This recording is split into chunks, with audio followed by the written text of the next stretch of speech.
Over the years, we have seen the popularity of reusable cups, mugs, and bottles explode all over the internet, with brands like Yeti, Stanley, and Hydro Flask basically becoming household names. And people are now collecting these things as fashion accessories. But if you remember back to when this whole thing started, these reusable cups were invented for one reason: to help reduce waste. So how the hell did we get so far away from the mark?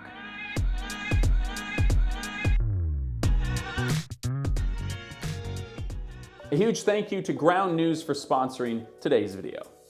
Alright, so I'm a 90s kid. I was basically raised off of super dramatic rock music and disposable Starbucks cups. I'm not even sure that it would have been possible to bring my own drinking vessel if I were so inclined, but it would have never crossed my mind because that wouldn't have been a cool thing to do, and I was terribly insecure. But today you can't walk into a coffee shop without seeing some sort of reusable mug for sale, often at least one unique to said coffee shop specifically. Brands like Hydro Flask, Yeti, and Stanley have become status symbols in their own right in today's society. We've done videos on all of those companies in the past already and how they rose to fame, but today we're going to be getting into what these names have done to our coffee industry and to our addiction to disposable cups, to analyze whether or not these cups have actually done anything to make a difference.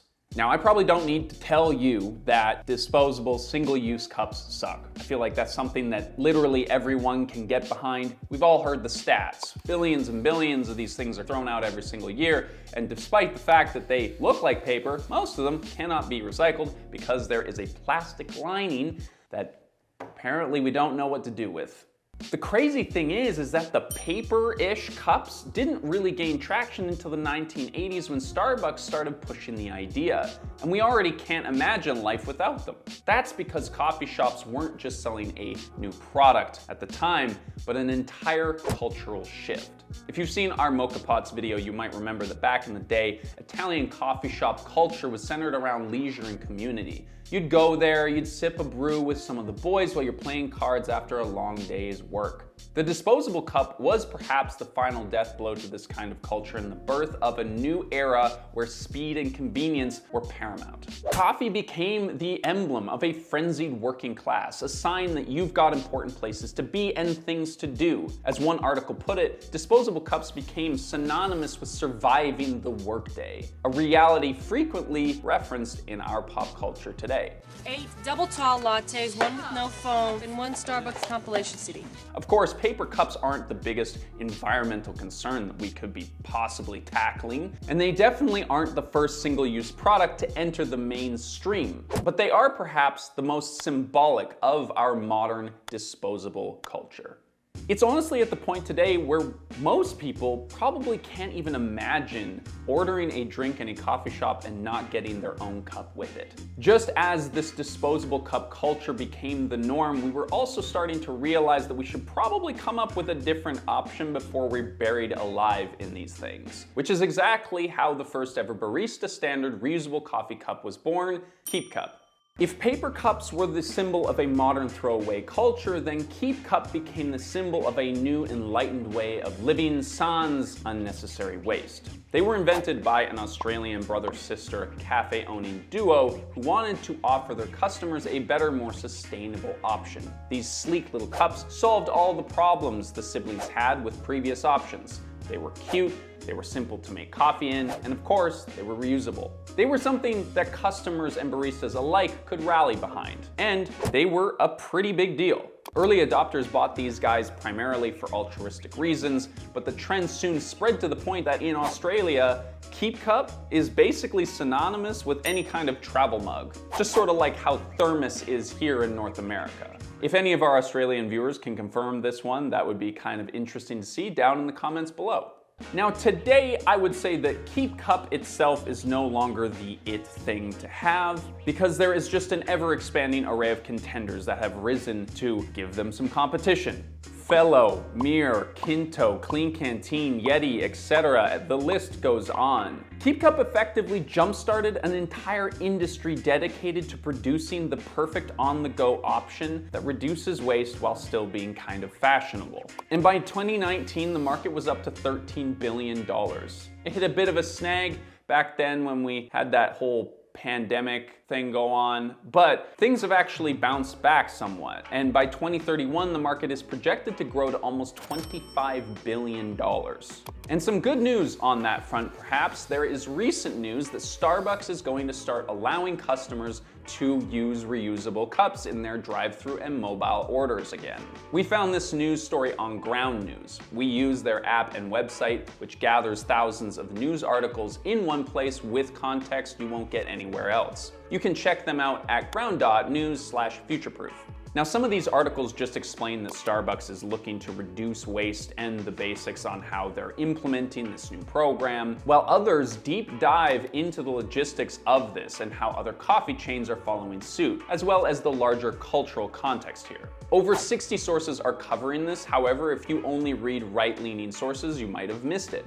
A cool feature that I love about Ground News is it has a blind spot page where you get access to diverse perspectives from all sides, making sure that you're fully informed. We keep working with Ground News because their platform perfectly aligns with what we are doing here at Futureproof. We want to empower y'all to make informed decisions by sharpening your critical thinking skills. So dive right in by going to ground.news/futureproof, or you can scan this QR code to get yourself started. If you use our link, you'll get 40% off their unlimited access Vantage plan, which costs less than your daily coffee run to Starbucks. Hopefully in your reusable cup. So the reusables market is booming though. Isn't that a good thing? Shouldn't we be celebrating? It seems like every single day the travel mug industry is solving another barrier to entry problem. Don't have space in your backpack? Get a collapsible mug. More of a tea person? Get one with a built-in diffuser. Hate carrying a mug and a water bottle? This slick 2-in-1 option's got you covered. You can even buy mugs that connect to an app on your phone or ones that are made out of used coffee grounds. Practically all of these options today are lightweight, leak-proof, and/or insulated at the very least. And the tech on all of these fronts is just getting more and more sophisticated by the day. There is almost guaranteed to be something to suit your unique lifestyle and needs, and it's probably going to look absolutely perfect with your Birkenstocks and Kanken backpack to boot. We also made videos about those things as well. But the thing that we noticed while researching for this video is that pretty well every solution to the cup waste problem involves developing a new product. It's all about buying something different. There's this underlying attitude that if we can just develop the right product and convince enough people to purchase it, all of our problems will be solved. An interesting exception to this is Prufrock Coffee. They have an exchangeable keep cup program that James Hoffman talked about on his channel in 2019. The idea was to allow you, the customer, to bring in your dirty old Prufrock keep cup and exchange it for a fresh, clean one with brewed coffee in it. That way you didn't have to worry about cleaning the thing out, and the baristas aren't seething mad at you when you bring a grimy cup expecting it to be cleaned. Now this sounds like a pretty reasonable idea, but we couldn't actually find any real news about it since it was announced, so it doesn't seem like it really panned out. Maybe you Londoners have an update that we might have missed, but my guess is that it was another COVID casualty or just never caught traction for the same reason that nothing else has been working. We're just too fucking lazy. Now we're gonna get into the human behavior thing in a minute, but I wanna talk about something else first. There is also this pattern of innovations in the disposable cup world that try to convince us that we can keep chucking away cups without repercussions. Every couple of years, there's a new promise of a new cup that's guilt-free. There are cups that you can eat like an ice cream cone. Compostable cups are getting closer to being viable apparently, and we technically have the technology to recycle paper cups, even if we're not actually doing it for some reason. Obviously, we don't have time to get into all of these specific examples, but if you are interested and you want to see more discussion about these kinds of products and things like that, you can check out our Reddit page where people are always sharing weird stuff that they see in our consumer world. But here's the thing, you can't just consumerism your way out of consumerism. Despite all the innovations in design, the absolutely viral popularity, and the universal acceptance of travel mugs as being the thing to have, nobody is using them. In 2019, when reusable cups were coming into their own at the height of fashion and virtue signaling, some British coffee shops were reporting that not even 2% of customers were bringing their own mug. Pret a Manger said that they were able to get that number up to a whopping 5% by doubling the discount for reusable mugs. And I gotta say, 5%? After bribing customers to do the right thing, we get to 5%? And that's not just because people don't have access to a good mug. Of the people who do, in fact, own their own travel mug, only 1 in 6 use it every time they go out for coffee, according to research put out by Hubbub and Starbucks in 2020. And the sad thing is, for me, that seems kind of high based on my own experience in coffee shops, but either way, it's pathetic.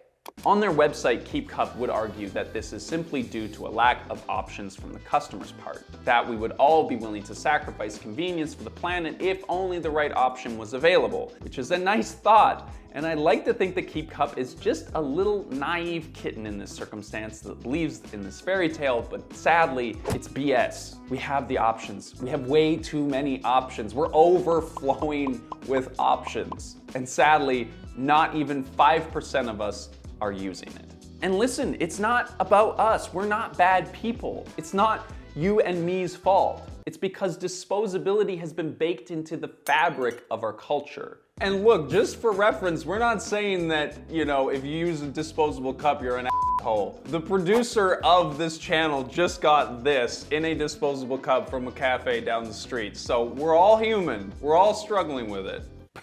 It says compostable. Look, it says compostable on the bottom. Oh my God. And look, the leaves, you can tell it's sustainable. It's got the leaves on the side of it.